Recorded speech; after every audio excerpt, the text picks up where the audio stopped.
we strategize to take advantage of the economic opportunities that will come along with decarbonization. One of the project leads with the IMO, Astrid Dispet, gave more insights into the development of the IMO Net Zero Framework.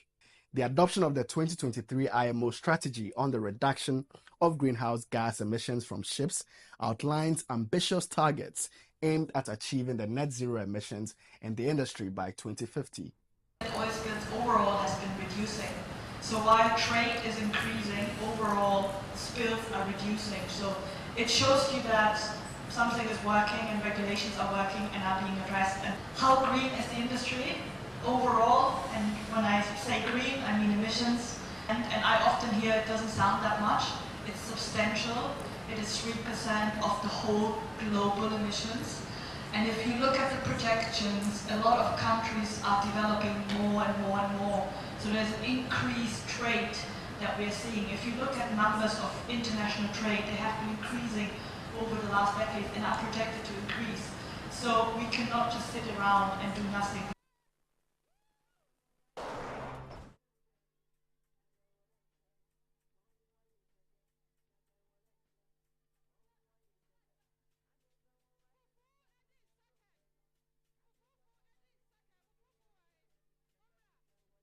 You're welcome back. Those were happenings in the port and shipping industry in the last week. We are now zooming into a discussion proper tonight, and tonight we're taking a look at the story you just watched from the Ghana Maritime Authority. That's the Greenvoyage 2050, which is a program, a global program that supports developing countries to reduce emissions from ships in accordance with the IMO 2023 greenhouse gas strategy.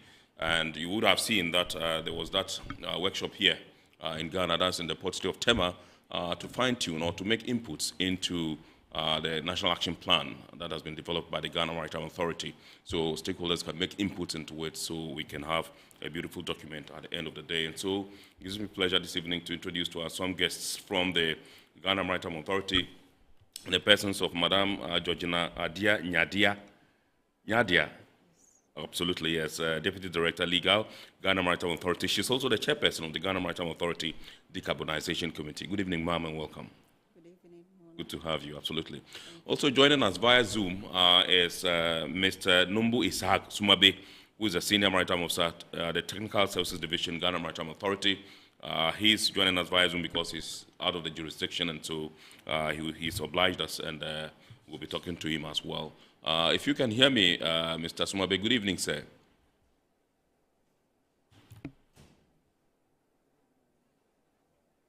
Okay. Hello, Mr. Sumabe, good evening. Awesome, there you are.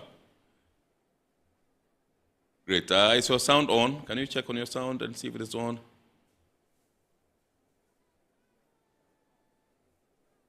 Can you hear me now? Absolutely, yes. Very clear. Absolutely, yes. Okay. Awesome. Thank you for having me, and good evening to your listeners. Great. We are happy to have you, Mr. Sumabe. Let me begin with Madam and find out from you, if you can tell us, we know the GMA, Ghana Maritime Authority, represents the International Maritime Organization. I wouldn't want to say the local arm of the IMO, but I mean, if you pardon me, can you tell us what exactly is the correlation or the relationship between the IMO and the GMA? Thank you, Mr. Mona. First of all, yes. Thank you, ma'am. Thank you. Before I go on, I just want to say hello to the Director General, our new Director General. Absolutely. Dr. Kamal Yes. Dean Ali. Yeah. Management of the Ghana Maritime Authority, staff of the Ghana Maritime Authority, Yes. and especially the NAP committee members, internal NAP committee members. Right. The IMO, International Maritime Organization, so is the United Nations agency specialized in maritime issues. Right. It has the responsibility to ensure safety and secure shipping, prevention of marine pollution and atmospheric pollution. It is made up of 176 member states, and Ghana is one of them. So the IMO actually sets standards, global standards for nations. Right. the nature of shipping is such that we need to have uniformity of the principles or application of rules. So the IMO comes up with the standard rules, and every nation, every member state is supposed to comply and apply them in their jurisdiction. So that brings us to the correlation of IMO and the Ghana Maritime Authority, Absolutely. which we usually call the GMA, not the Ghana Medical Association. Absolutely, This yes, is Ghana yes. Maritime Authority. Yes. So the correlation is that the Ghana Maritime Authority is the focal body on maritime affairs in Ghana. So the Ghana Maritime Authority actually represents Ghana at the IMO. Absolutely. Yes, and the Ghana Maritime Authority, we have the statutory mandate to regulate, monitor, and coordinate maritime activities in Ghana.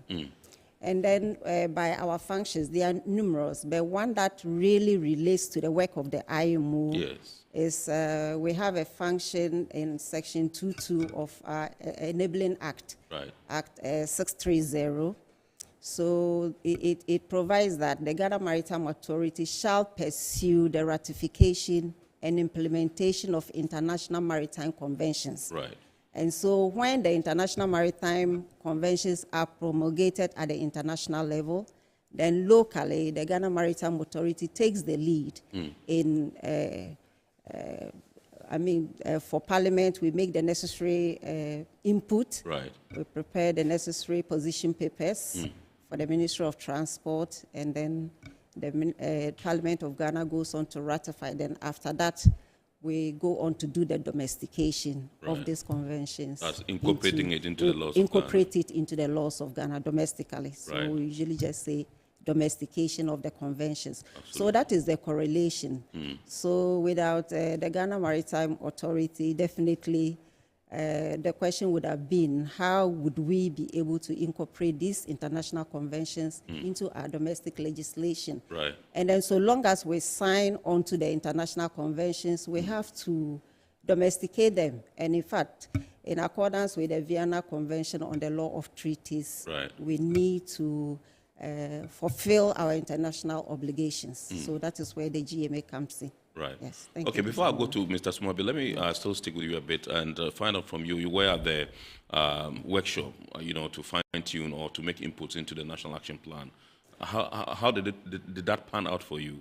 Oh, then the workshop, the kickoff workshop, it turned out very well because as the discussions goes on, you would have realized what the greenhouse, the Greenvoyage 2050 agenda is all about. Yes. And so as part of the Greenvoyage agenda 2050, we had the IMO reps from the Greenvoyage here, and then we had a kickoff meeting at Tema. With all the stakeholders that we envisage. Yes. And it was a very good start, because the stakeholders actually made very insightful contributions, which we will be needing for the development of the National Action Plan, which is a plan for Ghana, not just for the Ghana Maritime Authority. Right. Okay, so let me go on to the lines, that's Zoom, and speak with Mr. Nombo Isaac Sumabe, who is, with the Technical Services Division, Ghana Maritime Authority. He's a senior officer there. And find out from you, you were also at the workshop the other day in Tema, and I want to find out from you, so far, what has been some of the things that the Ghana Maritime Authority has done in the quest to reduce greenhouse gas emissions in Ghana, in the shipping industry, so to speak? Yes, so thank you very much. So before then, let me just start with a brief on what the International Maritime Organization, which Madam Georgina has already talked about, because it is the regulatory body of international shipping. And as you would probably know, the shipping sector is quite indispensable. It carries about 90% of global trade, but it is also a sector that contributes substantially to the menace of the three planetary crises, which are climate change, pollution, and biodiversity loss. When you look at the fuel used by the traditional fuels that are used by the shipping industry, especially heavy fuel oil, they emit a lot of air pollutants and greenhouse gases, such as carbon dioxide and methane. Yes, and in fact, the shipping sector contributes about 3% to global anthropogenic carbon dioxide emissions. That is globally. It is quite significant. And as you would also know, global efforts, such as those enshrined in the United Nations Framework Convention on Climate Change and its Kyoto Protocol, have largely been focused on national efforts. As a matter of fact, the provisions of the Kyoto Protocol for reducing emissions in international shipping and the aviation sector largely refer to the International Maritime Organization and the International Civil Aviation Authority. The 2015 Paris Agreement equally left out international shipping. And this is due to the international nature of the industry. Of course, if a ship is flying the flag of Norway, for example, and it sets off from the port of Antwerp in Belgium, makes a stop at the port of Casablanca in Morocco to bunker fuel, and then ends up in the port of Tema. With all the chain of travel, it might have emitted a lot of air pollutants and greenhouse gases. But the difficulty here would be how to classify the emissions to a particular country. So it is quite global, and it can't come under the jurisdiction of one particular country. So that is why we need an international body to regulate such a sector. So the IMO has taken several steps. Significant is the amendment of the International Convention for the Prevention of Pollution from Ships, the MAPOL Convention, to include the SAFE Annex, which deals with air pollution prevention from ships. And then fast forward in 2011, the IMO adopted mandatory measures which are aimed at ensuring energy efficiency for international ships. So the energy efficiency measures here involved a technical measure which targeted new ships. So new ships were to be designed in a way that would ensure that they reduce carbon emissions. And ships were also to undertake an operational measure which involves measures that are taken on board ships to minimize fuel consumption, and which will result in lower emissions, lower carbon emissions as well. Yeah, and so fast forward in 2018, the IMO came out with the initial IMO strategy, which would guide the phased reduction of greenhouse gases in the shipping industry. And with this, it was envisaged that by 2050, the shipping industry should cut off emissions by 50%. However, during the fourth IMO GHG study, the IMO normal undertake studies on greenhouse gas emissions from the sector. The report came out in 2020, and it was realized that if no action is taken and it is to continue as business as usual, it means that carbon emissions were likely to increase by 90 to 130% from the 2008 levels, which was quite significant. And so in 2023, when the strategy was revised, the strategy is revised every 5 years. So it was with that in mind, the 2023 IMO strategy, the revised edition, had higher targets. And among them, the carbon emissions in the entire transport work was to be reduced by 40% by 2030. And also, it encouraged the uptake of zero or near zero GHG technologies and fuel sources. And these are expected to represent 5 to 10% by 2030 of the fuels that we use by ships. And also the long-term aim is to reach net zero by or around 2050. Net zero means that the amount of GHG emissions that are put into the atmosphere should be equal to the amount that is removed. Right. And so, yeah. So that is basically about the 2023 IMO strategy. And now your question as to what the Ghana Maritime Authority or Ghana has been doing so far. Yes. Basically, as explained by Madam Georgina, we basically implement and enforce the global regulations that are established at the International Maritime Organization. And as such, we have actually been doing a lot as part of our routine work, our daily work routine. For instance, to begin with, we have domesticated the MARPOL Convention, which we now have as the Maritime Pollution Act, Act 932, which includes MARPOL Annex 6, the annex that deals with air pollution prevention. And as part of our port-state control activities, we do enforce the provisions of MARPOL Annex 6. And so basically, and we do organize awareness stakeholder workshops on green shipping.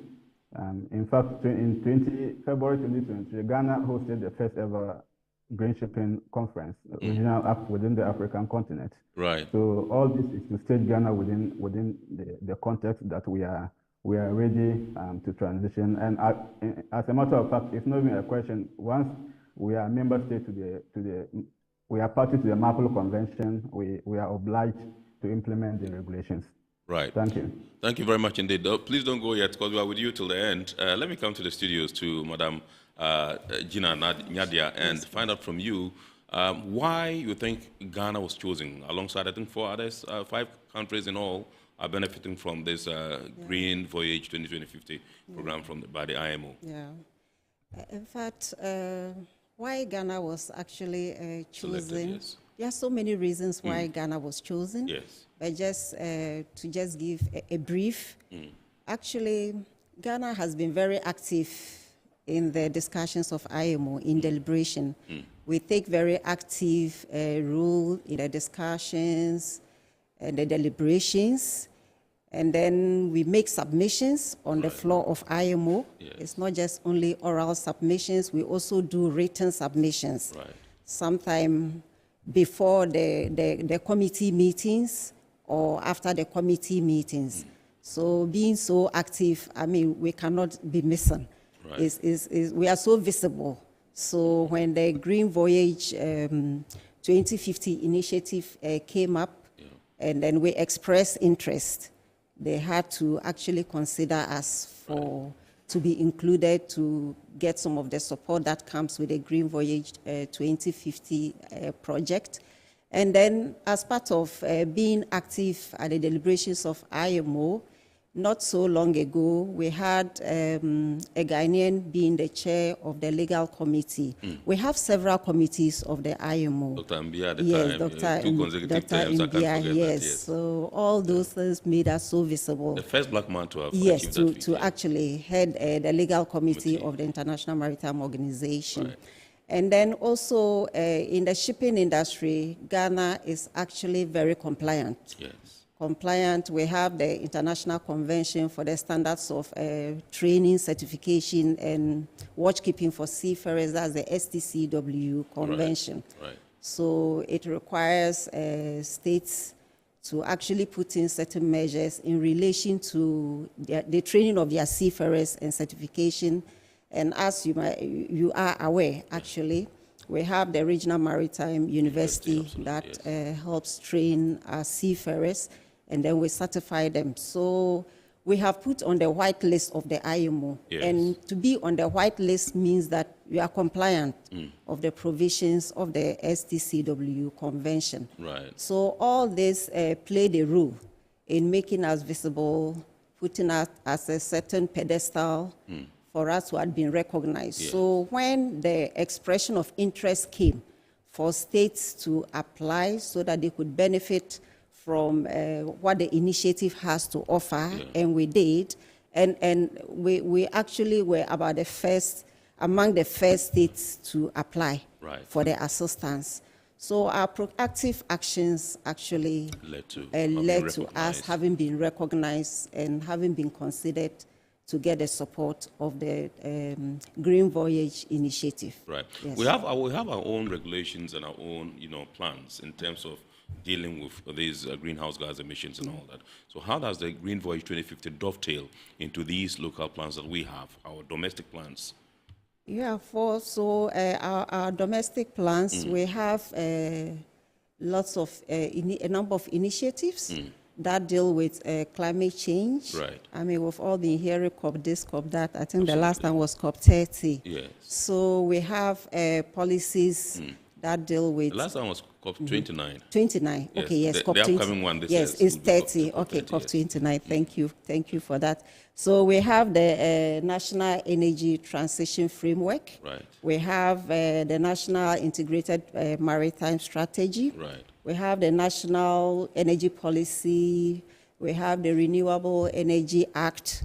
We have the Maritime Pollution Act, just as he mentioned. Yes. So all these ones deal with specific areas. Yes. And then for the National Energy Transition Framework, there are some bits of maritime mentioned, Right. but then it doesn't really spell out the strategies as contained in the 2023 IMO strategy. Right. And as I earlier stated, as a member state, when we have these discussions, we are obliged internationally to apply them in our maritime, in our jurisdiction. Right. Yes, in our domestic setting. Mm. So for the 2020 IMO strategy, it actually fits in. So it actually will be filling in a gap. Okay. It's more of a gap. Right. Because that will be dealing with the emissions and the strategies as a country and the actions that we'll put in place to actually reduce emissions or address emissions. Right. And then doing that, it has lots of benefits internationally. At least we would have been seen as complying with international regulations, international principles, and what have you. And that is actually the trend. The trend is about green shipping. Absolutely. We are supposed to go green. Right. And then, of course, this strategy will actually come to supplement what we already have in the system on environment. Under the Greenvoyage 2050 program, what specific technical support will Ghana receive from the IMO?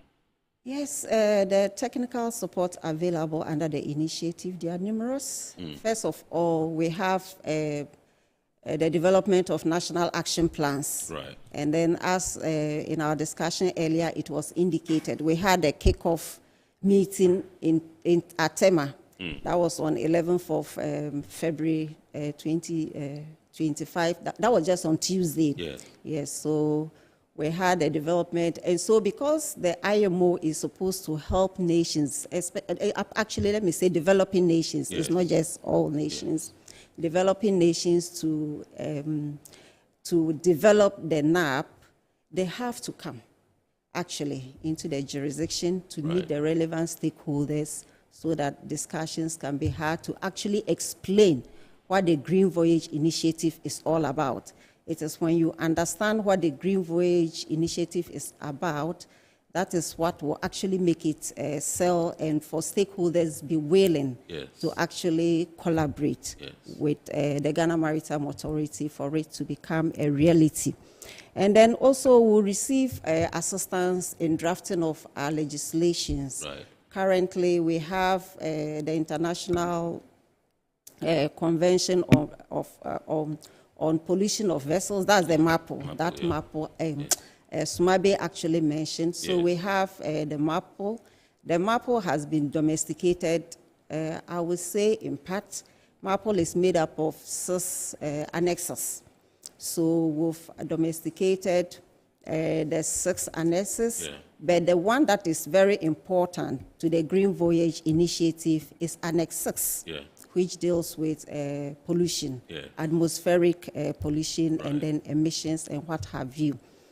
So when we did our Maritime Pollution Act in 2016, as of 2016, certain regulations that we now have in place had not been entered into force. Right. So as it stands, the Greenvoyage initiative, the technical assistance they can give is to help us actually draft the regulations. Right. And then let me just add that for Ghana, we are very lucky, and for that matter, the Ghana Maritime Authority, we have lots of capacity building in terms of how to draft international conventions. Right. Yeah.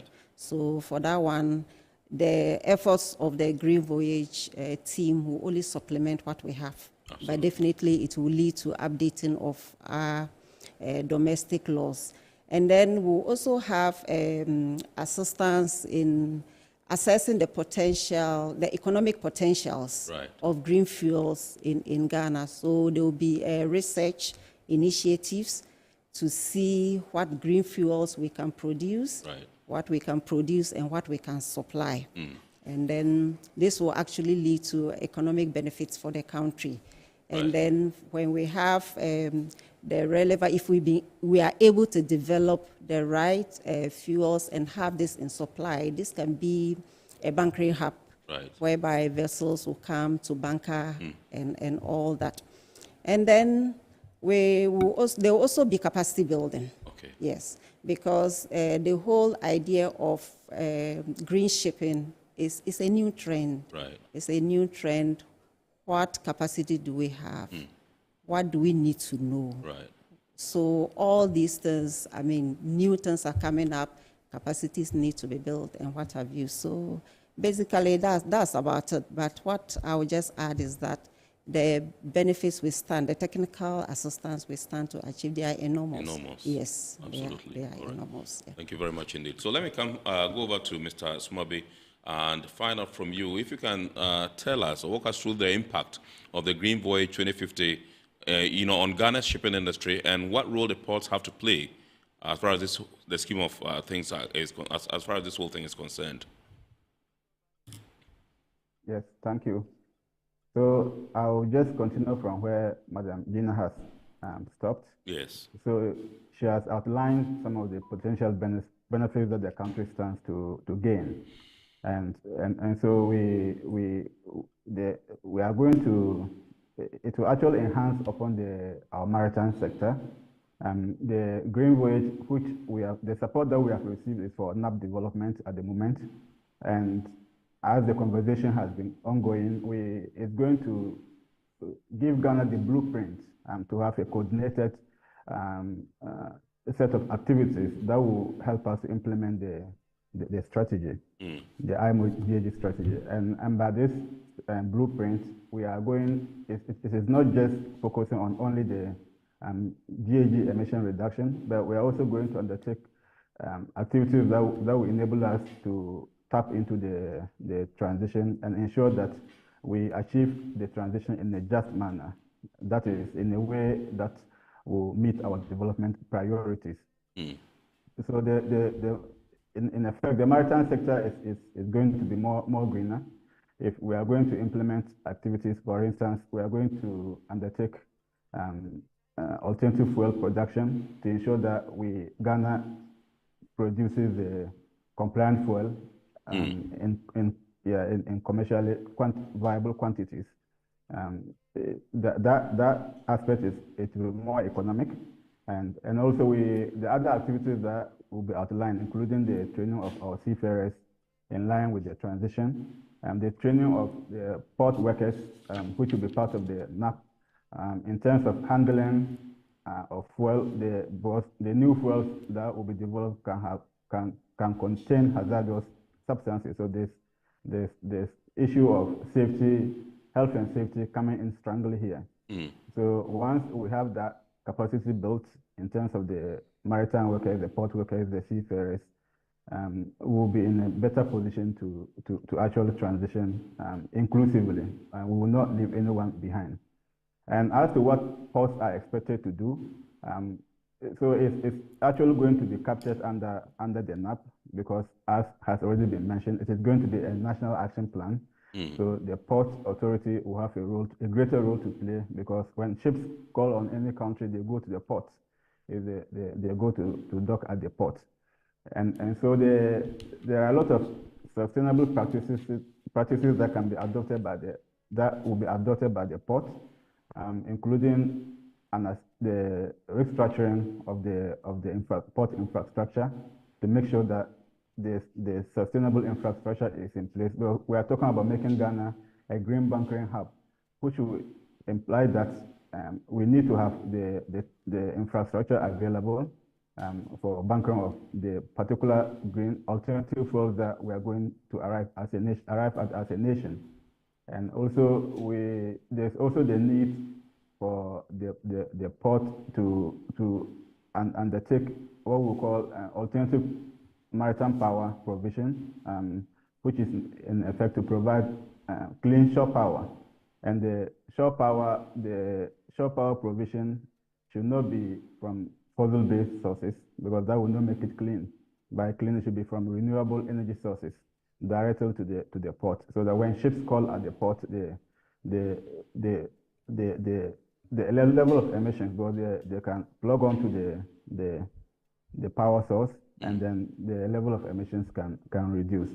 And other measures that the ports need to do is to improve upon their operational capabilities, to ensure that there are activities in place so that when vessels call at the port, they'll be that kind of like just-in-time sailing will come into effect, which means that ships will not spend more days at the port. They will spend fewer days, which will mean that there will be lesser emissions from ships at our port, and it will not only go a long way to enhancing upon the Ghana's position within the whole green transition setup, but it will also have positive influence on the port community, because as I mentioned earlier, the emissions from ships doesn't only contain GHGs, but also air pollutants like sulfur and NOx. So all these have health implications on the port community. If we have cleaner ports, it means that the health and safety of our port communities will also be improved upon. So basically, these are some of the activities that ports can undertake. Yeah. Yes, if I get your submission properly, earlier, initially, you mentioned that there will be need to develop alternative fuels. That's, green energy, so to speak. Yes. And so how are we going to do this? With what organizations? What are the plans afoot to be able perhaps to collaborate with the relevant institutions to be able to get this to materialize? Yes. So the key word is collaboration and collaboration, because when you look at the nature of the transition, which places emphasis on transition to low emission fuels, it means that a lot of stakeholders come into play. We are more dealing with about three main pillars within the industry. We are dealing with ports, we are dealing with the ships, we are dealing with the energy sector. And so the energy sector will have to play a greater role when we have a particular plan, set of actions regarding the production of fuels. I think it is something that the NAP can actually encourage the energy sector, the agencies under the energy sector to see to its conclusion. And so a lot of benefits are going to be derived. And we actually need a roadmap. And as Madam Gina was talking about baseline studies, this is something that we need to do. We need to undertake an analysis of the fuel types, or the fuel types and sources that we can commercially produce. So it will actually form part of the baseline study that will be undertaken by the Greenvoyage program. So we need to do that first, so that we'll know which fuels we need now, whether we are dealing with biofuels, which fuel blends that we have capability to produce at the moment. And then we tend to look at the long term. The long term will be more of the e-fuels, or the alternative fuels or green fuels that are produced from renewable energy sources. So we need to get the outcome of the analysis on the fuel mix that we are capable of producing. And then we try to see what we have now, what we can do now, and then we look into the long term, because with the strategy, when we are talking about achieving net zero by 2050, it means that the long term should be it should be dedicated to the use of only zero or near zero emission fuels, which is what we need to have. We need to look at as a bigger picture. Right.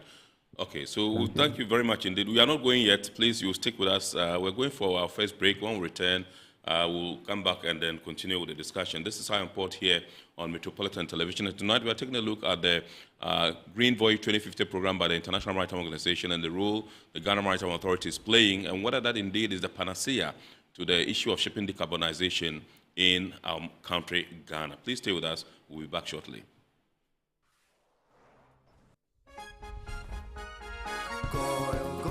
Good energy brings you quality choices with Goil Super XP. Available in many Goil stations nationwide. It is fortified with special additives that help your engine perform better and use less fuel. Branch into a Goil station today and energize your ride with Goil Super XP, compatible with most vehicles. Goil Super XP will feel ya, huh? Will be feel. Goil, good energy. Yeah, yeah, yeah. Electricity, then pay your taxes. Yeah. Our taxes, our future. Because you see, without our taxes, we wouldn't have good roads, good schools, better hospitals, street lights, and other very important social amenities. When we pay our taxes, we give our children free and quality education. Talga, my money too small. Why should I pay my tax? Look, small. Salifo, it doesn't matter how small or big your business or income is. You still have to pay your taxes. The little taxes from each and every one of us, when put together, could give your community clean water or that deprived school with tables and chairs. Please pay your taxes. It is your responsibility. It is your civic duty. It is the law.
MPS Terminal 3 is Africa's new state-of-the-art container terminal at Tema Port.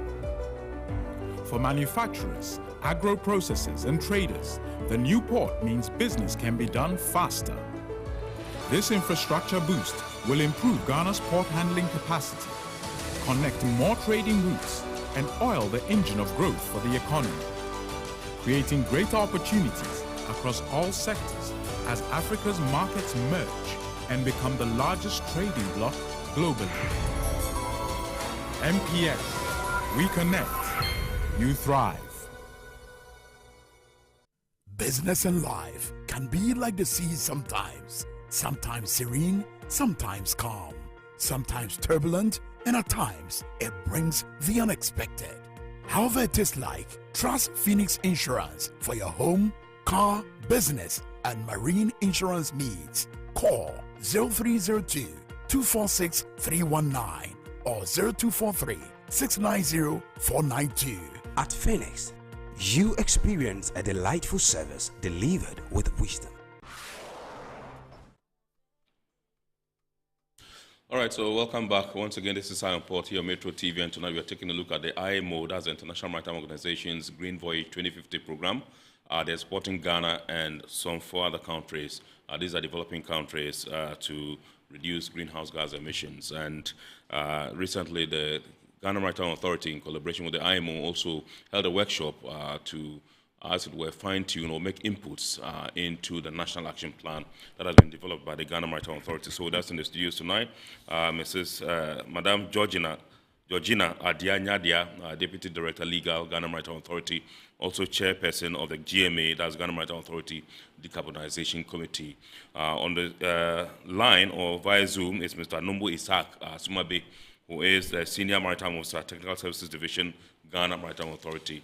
They are the two personalities we're having a discussion with tonight. So now let's take a look at the development of Ghana's National Action Plan, and I'll tackle that with you. When I'm done with you, then I go over to Mr. Sumabe, and we can talk about the role of the port in achieving the greenhouse gas reduction goals and all that.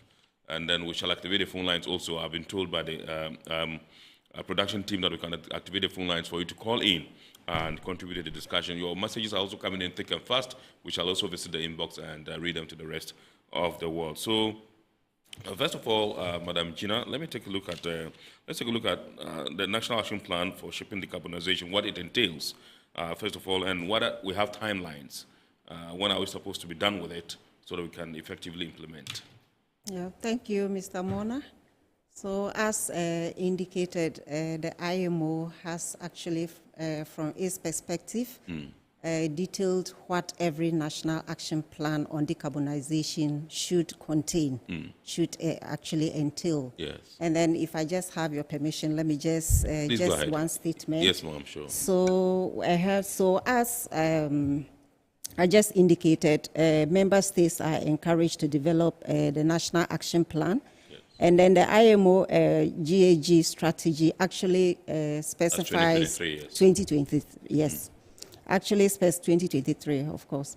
Actually specified in section 476, and it says that member states are encouraged to develop action plans, which will have to do with, will contain policies and strategies to address GHG emissions from international shipping in accordance with guidelines to be developed by the organization, that is the IMO, yes, taking into account the need to avoid regional or unilateral measures. Okay. So that is where the uniformity comes in. Absolutely. So as member states, our national action plans, there should be uniformity in the sense that some of the terms that we prescribe or some of the terms we want to actually regulate or we want to do within our jurisdiction, it should be the same with other jurisdictions. Yes. Yeah.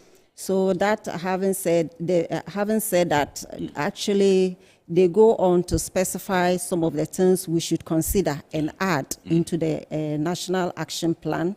So we need legislative arrangements.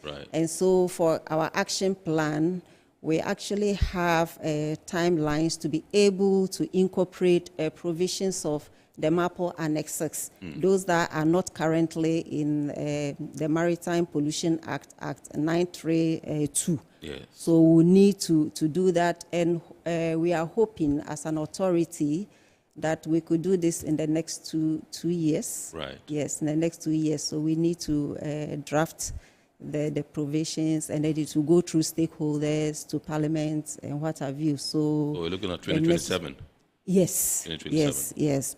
And then as part of that, we should, in an action plan, we should have activities to enhance the energy efficiency of ships.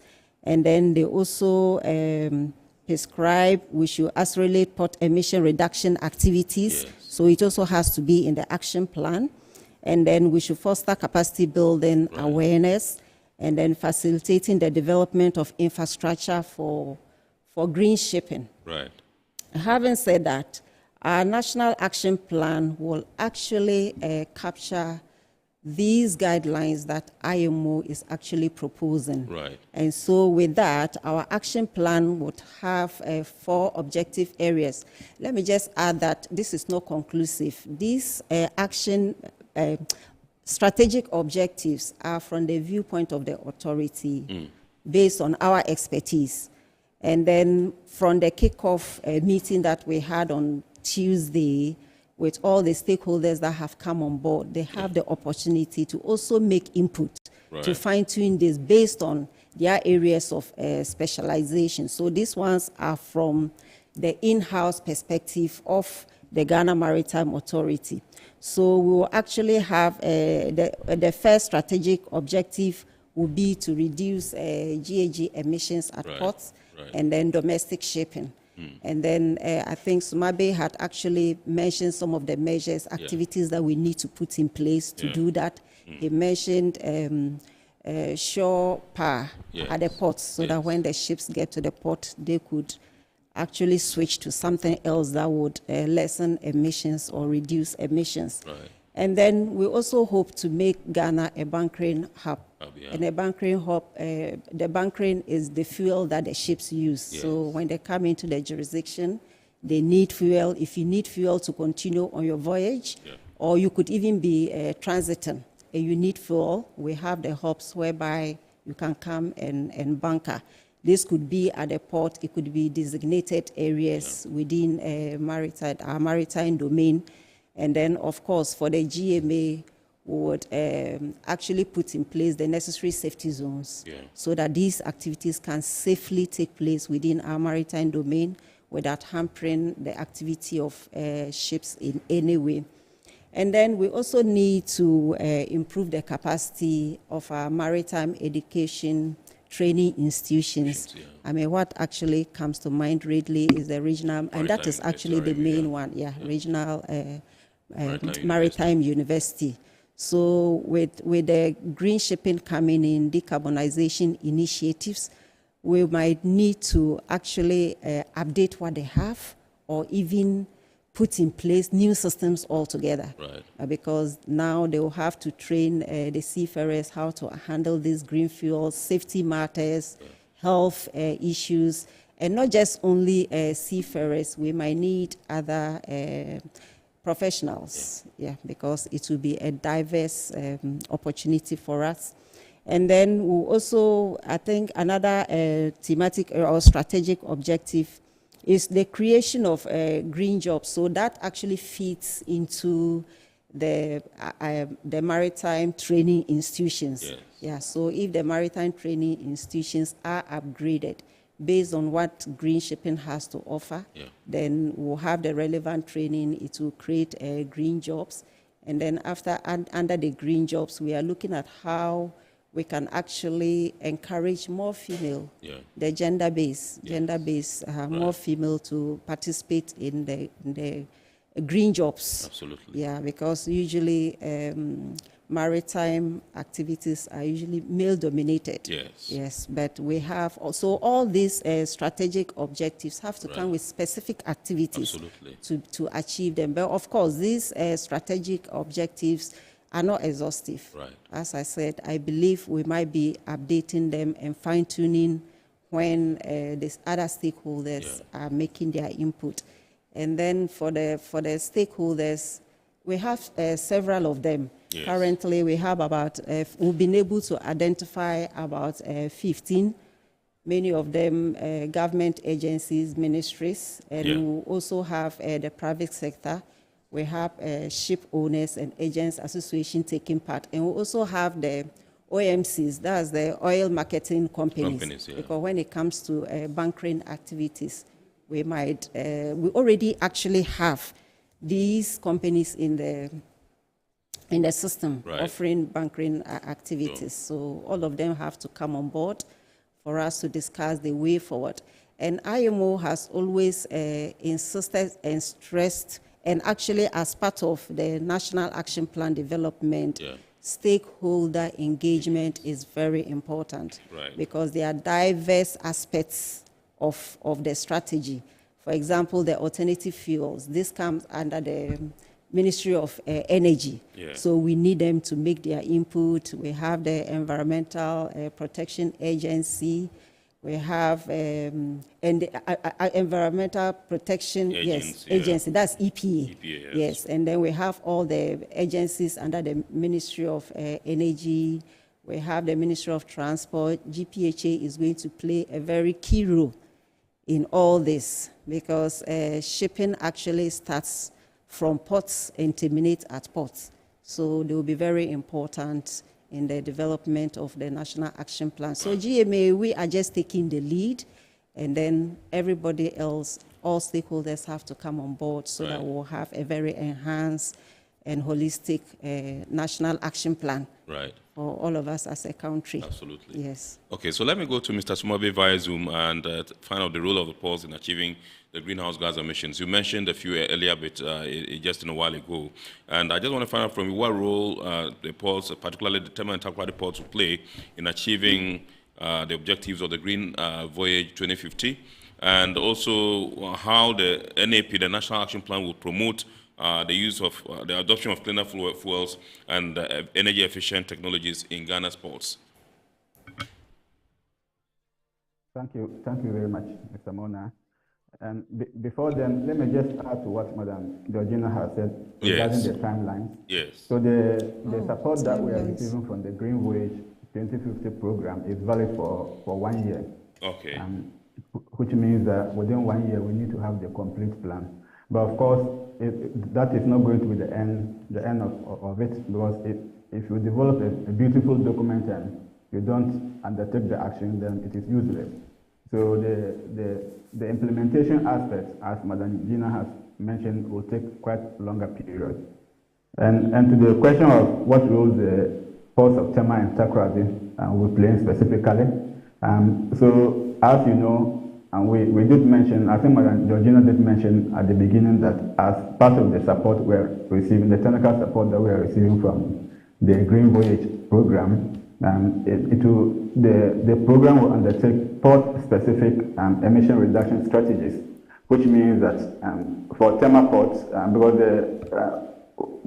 for Tema port, the strategies that may be adopted will be different from Takoradi port. So that there's the need for an assessment to be undertaken to see what works for whom. And so that will be undertaken, and then we'll see the list.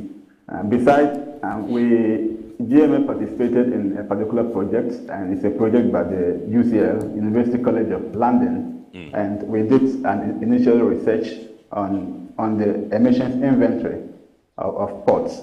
And we realized that the Tema port was the highest emitting port as compared to the Takoradi port. So based on the vessels that call and also how busy the port is. So that will also go a long way to enhance upon the strategies that can be adopted.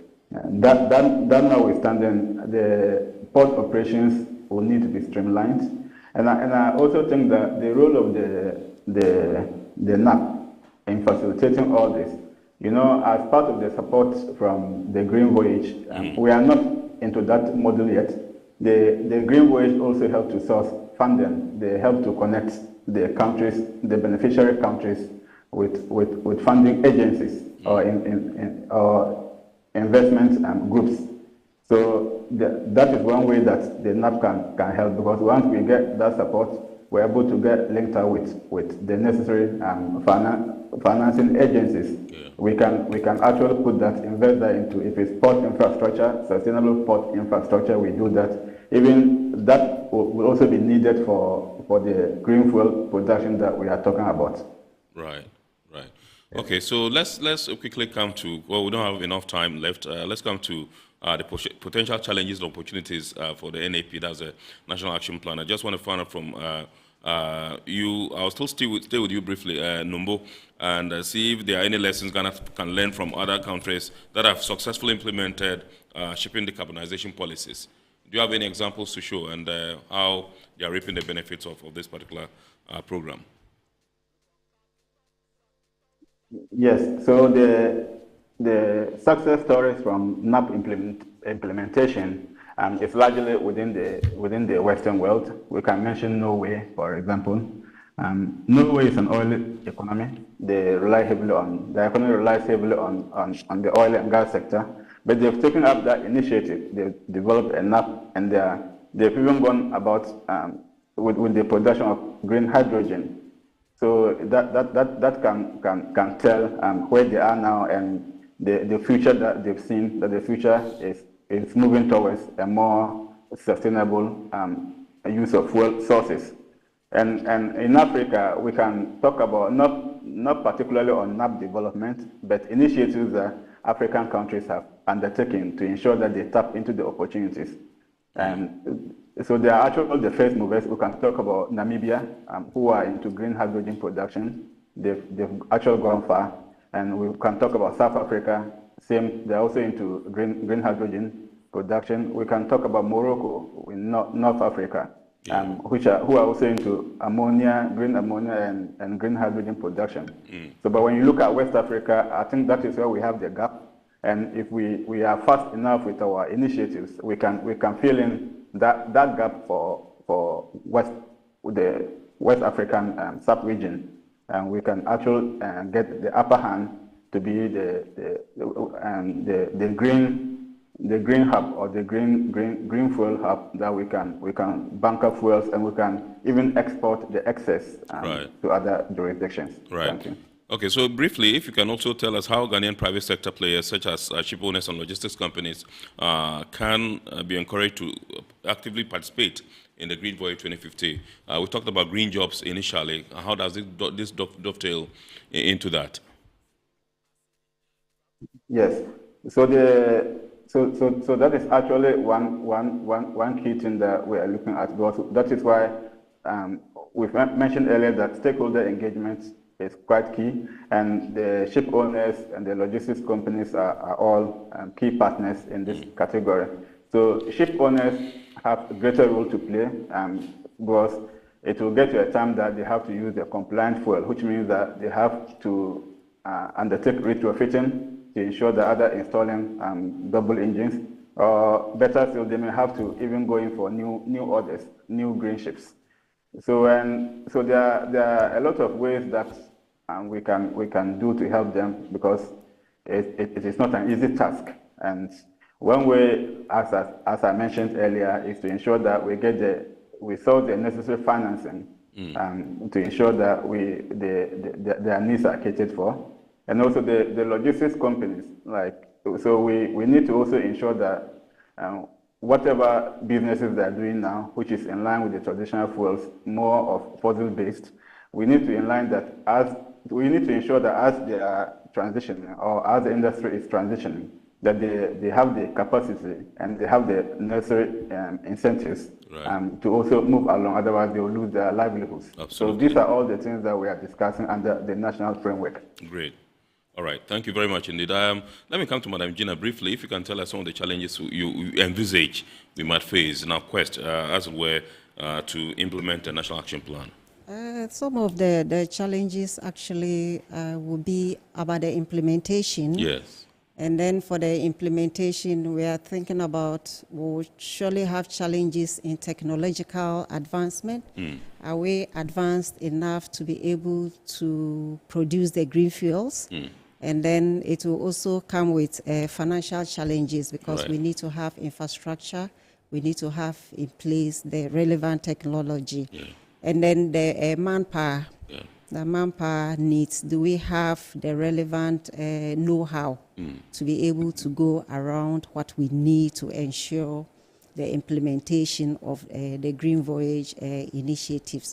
So basically that will be about it. The economic challenges, the manpower, and what have you. Okay. All right. This one says, good evening. This is Isaac Asilfi from Tema Committee 3, and thank you for the insightful and educational program you bring to us every Sunday. I want to know if this Greenvoyage 2050 program is the same as biofuel solutions. Who will provide? Is it the same? I don't think it's the same thing. No, it is not the same. We have the biofuel policy. I think it's quite recent. Yes. But this is totally different. However, it will work in tandem with biofuels, because the world is still brainstorming on what type of fuels we need for our vessels to use. So it will feed in with time. Okay. Yes, relevant ones. Okay. This one says, good evening, good discussion. Please ask Council, what are the potential economic benefits of decarbonisation for Ghana's maritime sector, including cost savings and new business opportunities? This one is from Engineer Nati. Yeah, in fact, there are several opportunities. I actually earlier mentioned the OMCs, Yes. the oil marketing companies, Yes. and then the bunkering activities. Yeah. So this will actually bring on board private companies, Yes. or maybe government companies. And from the discussion so far, going green Yes. will be cost intensive. Absolutely. Yeah, cost intensive. Absolutely. So we might need public-private partnerships Yes. to be able to achieve this. But All right. definitely, it's government that will take the lead. Okay. And then I'm sure at the right time, the concessions and what have you will be discussed Okay. as we go on. All right. Our time is up. So, but these messages will take them so that they can watch the abridged version for the answers. This one says, it's from Kwabna. He says, considering that many sub-Saharan African countries are just beginning to explore oil on a full scale, why should we prioritize decarbonization now? Wouldn't it be more practical to first maximize our natural resources for economic growth before committing to emission reduction targets? And Alfred in Spintex says, has there been a cost analysis of how much impact decarbonization efforts will have on shipping operations in Ghana? And then the last one is from Minta in Cape Coast. He says, we heard January this year was the hottest year recorded. With the impact of climate change, are we moving rapidly enough as a globe with decarbonization efforts? Well, we'll bring you the responses in our abridged version on GTV on Wednesday at 8:30 p.m. Make a date. We'll get Madam Nko to profile some responses so that we can share with you. And so we'd like to say a big thanks to Madam Georgina Adia-Nyadia, Deputy Director, Legal, Ghana Maritime Authority. She's also the chairperson of the Ghana Maritime Authority Decarbonization Committee. And indeed, Mr. Nombo Isaac Sumabe, Senior Maritime Officer, Technical Services Division, Ghana Maritime Authority, who joined us via Zoom. Thank you very much, sir, for making time. Thank you very much indeed, Madam, for obliging us. Thank you, we know Mr. we Mona. work in tandem with Ghana Maritime Authority, so anytime we call you and the time is there, you'd always oblige us on our own port. We say a big thanks to our sponsors, that's Ghana Revenue Authority, Guelph PLC, Serene Insurance, Ghana Link Network Services, Meridian Port Services, and indeed Phoenix Insurance. Remember, the show is proudly powered by the Ghana Ports and Harbours Authority-GPHA. We entreat you to keep watching the rest of our programs here, and God willing, next week Sunday we shall bounce back with another wonderful edition of your favorite Hour Port program. And remember, once again, that the abridged version will be aired on Ghana Television on Wednesday at 8:30 p.m. My name is Kennedy Mona. We wish you a super week ahead, and thank you so much for choosing us. Have a wonderful evening, and thanks.